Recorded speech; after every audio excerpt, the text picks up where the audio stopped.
So let's get back to the eighth house. So with Taurus being the full moon and Taurus being in your eighth house, what's the eighth house about? So the eighth house is called the I transform, right? And it's ruled by Scorpio. So it's where you learn about other people's values, sex, money, other people's money. You have intimacy stuff going on in here, and it's about death and rebirth, right? It's about the hidden, the occult, and it's where your karmic ancestry is. So if you believe in karma, or you believe in past lives or life between life, this is where that ancestry karma stuff comes. So it's about paying debt as well. So if you've been working in this house, when the full moon comes in this house and it being in Taurus, this tells me that it's time to let go of some things, right? It's time to like move forward and let go of some things. And I explain it this way.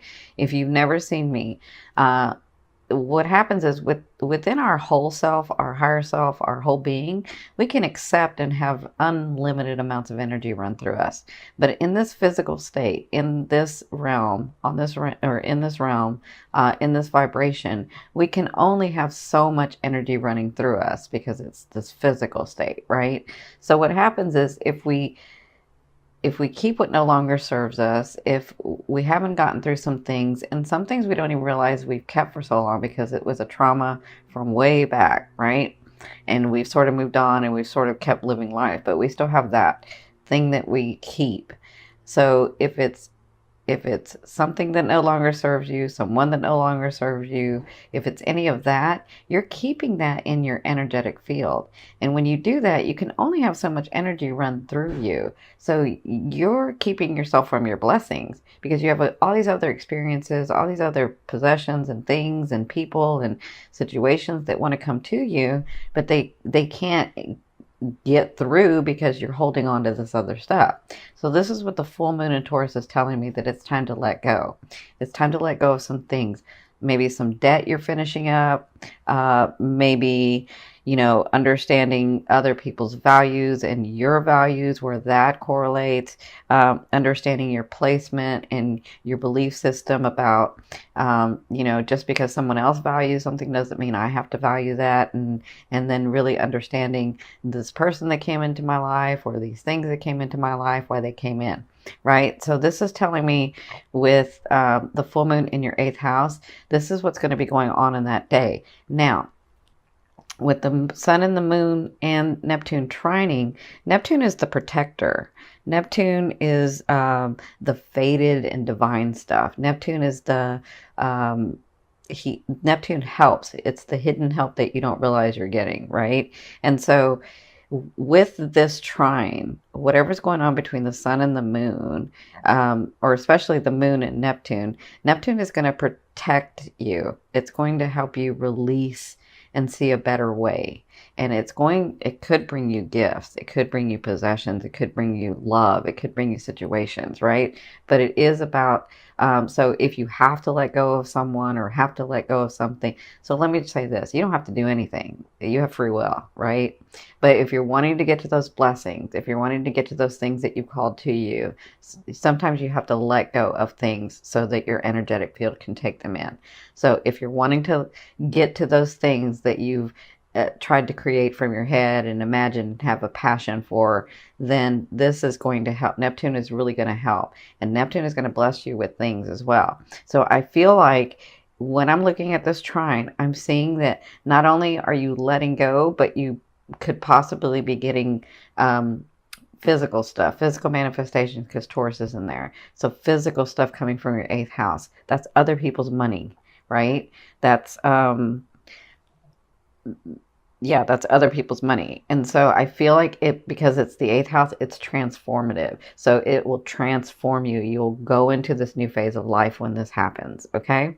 So in your second house, the sun is your second house. The sun is in your second house, and the second house is about possession. So this is all about you guys really changing into this new phase. For when I'm looking at this trine, I'm seeing that you're really changing into this new phase of life.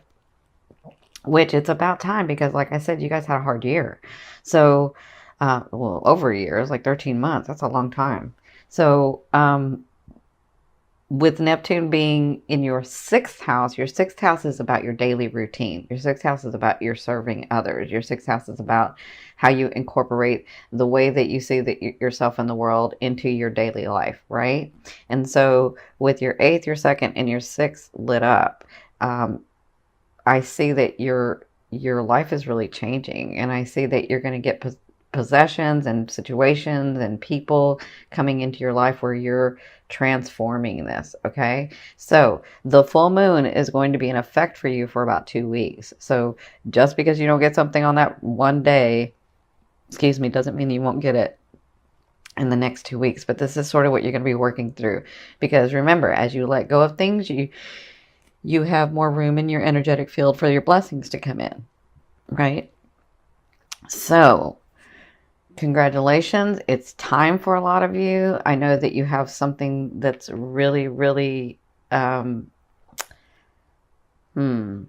changing for you in relationships. So I'm sending you lots of love and light with that.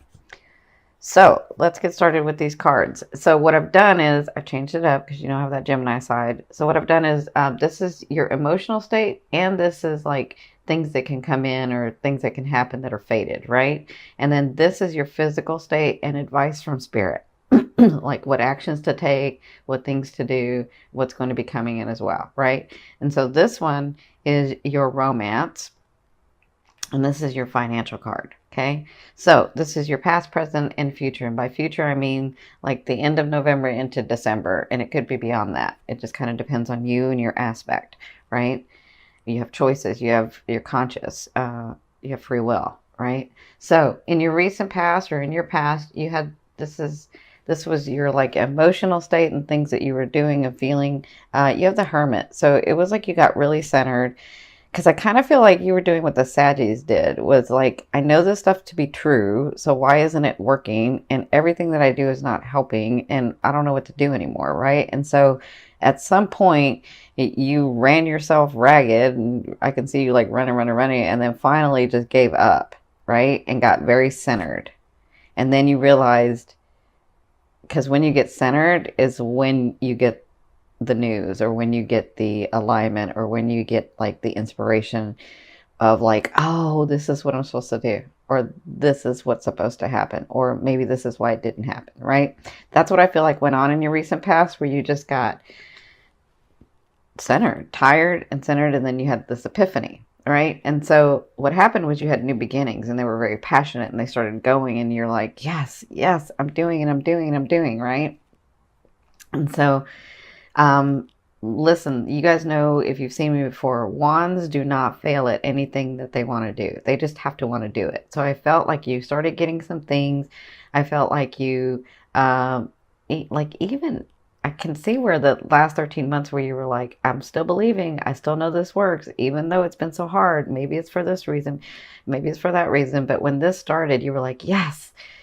And so now I feel like you had new beginnings, like maybe even in this last month, where it's very passionate, and it does, let me just say, as long as you keep at it, it's going to build something good, okay? Or it's going to build something solid.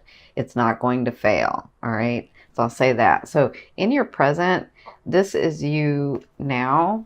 And now to me is now to the next 2 weeks. So you have the 4 of coins. So this person has worked very, very hard for what they have, right? This is what they have. And they have the key to their box, right?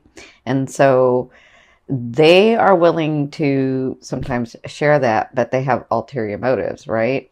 So when I get this card, it's almost like Spirit saying, be very aware of why you're helping people, right?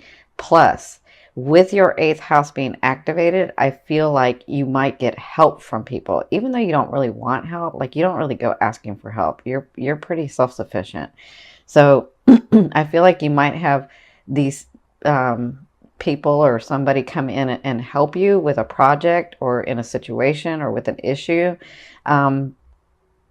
And so if that happens, just be aware of why they would be doing it, right? Like, I'm not saying to get all like overly anxious about it and really critical and say, oh, why are they doing this? No, I'm just saying if there's an understanding of I help you, you help me, then that's great, right? That's what this Four of Coins is about. This Four of Coins is about you having these things that you've worked so hard for and keeping a hold of them. And we understand that the flow of money has to go back and forth, plus, or the energy of money has to go back and forth, and love relationships and family relationships. It's all a back and forth. It's back and forth and back and forth. And so they're just saying, stay in that flow of back and forth, right? So their advice is, so I see this two ways, because you have the Eight of Wands in your now, which is now to the 2 weeks. So their advices and the things that are coming to you, whatever you've started and wherever you're at, it's going to go fast. I see things happening fast for you. That's what the Eight of Wands to me is. For others of you, if there's a trip you're trying to take, or if there's something that you've been really trying to get through, have come to fruition, it looks like you're going to be taking a trip. It could be a day trip. Usually this means a long trip, but it could be a day trip. But whatever this is, it's sort of helping you in the situation. And for some of you, I feel like you've been trying. So some of you, I do feel like you have been traveling, but I feel like there's if you've been traveling a lot, this is about you moving fast. This is about your projects moving fast, about your relationships moving fast, about things moving fast for you. Okay. So I feel like you'll be doing that in like the next 2 weeks. So in your, this is your emotional state and this is your future. So like the end of November into December, you have the Strength card.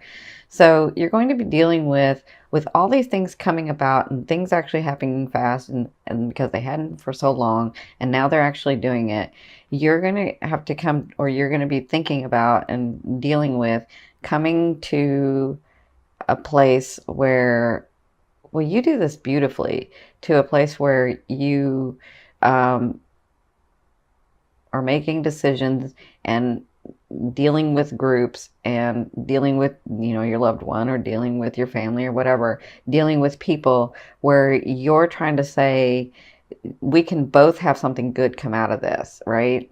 And so you're actually really good at this, but I feel like this is what you'll be doing in the next, like at the latter half, is where you'll be trying to understand or trying to be able to communicate how it would be good for everyone involved, right? And so you're going to have to intuitively work in that space where you're like, okay, this is good for me and this is good for them, or this is good for me and this is good for him, or this is good for me and this is good for her. And so how do I communicate that where we all see it, right? That's what I feel like will be going on in the latter half. And the reason is because you have the Lovers.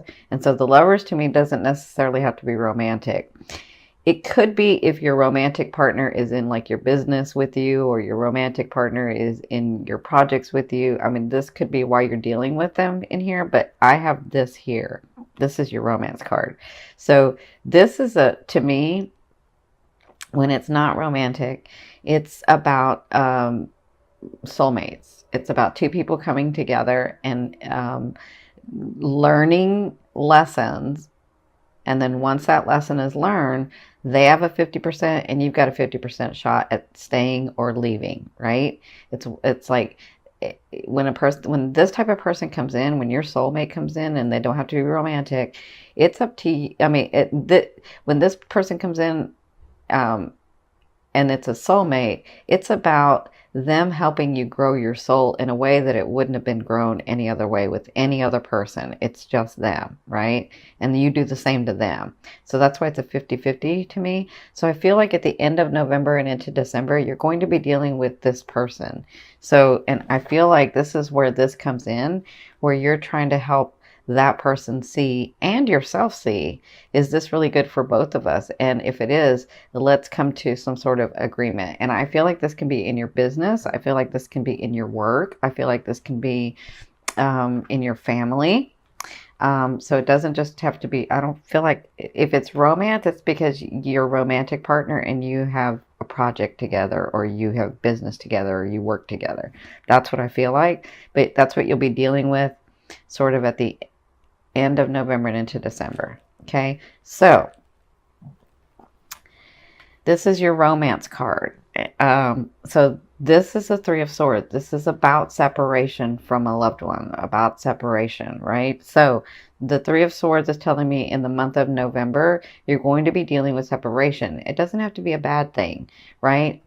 Because I mean, don't, some of you will be like, no, I don't want to break up. No, that's not what this is for some of you. For some of you, it is. For some of you, it's not. Because I feel like if you have to travel, or if something comes up, like a family matter comes up and you have to leave your partner, that's what the separation is, right? And so you get sad because you're separated, right? But that could be that for some of you. For others of you, this really is maybe because you have to move, maybe because you got a new job and you have to leave your partner, that you do have to live somewhere else. So I do feel like the separation's coming up for you guys. I feel like you'll be dealing with that in the month of November. But for others of you that are single, I see this where you're finally letting go of someone, and it doesn't feel good. And maybe you tried many times and maybe you've been really patient, but if I feel like you're finally letting go so that what no longer serves you, so that you can have your blessings come in, right? So I'm sending you lots of love and light. For you partners, again, it could be because you're leaving to go somewhere else or they're leaving to go somewhere else. But for some of you, it does mean a breakup to me. Okay. So, in your financial area, you have the Temperance card. So I feel like, see this fire here? I feel like everything that you have that's passionate from here is going to continue to come down for you. I feel like you're going to be financially, things are still going to continue to flow. Maybe that's why they were saying in this card that you have to remember not to just keep everything, but continue in the flow. Because I feel like whatever you've been working on to get through is almost here. I feel like you've gotten some of it, but I feel like the big like contract or the big house or the big car or the big something is coming through in the month of November. And so you'll be dealing with that and working that through in the month of November. Okay, so this last card I'm going to turn over from the bottom of the deck. This is going to be your overall theme of what you'll be working through in the month of November. Oh, yeah. So you've got the Two of Wands. So this is all about you making choices about which way you want to go in life. Okay. So in November, it looks like when these things are happening, this one, this one, this one, this one's already happened, but this one and this one, and this one, it looks like you're going to have choices to make. And sometimes we get stuck in the middle and don't want to make one of the choices because we're thinking we're going to miss out on the other choice. But that's not what this is. What they're saying is if you just put your energy and make that one choice, pardon me, if you put your energy in and make that one choice, doesn't mean the other choices are going to come around and intersect. It's just, they're just saying because of space time here, you have to make a choice and put your energy, right? Or else you're going to stay stuck in the middle and then nothing happens.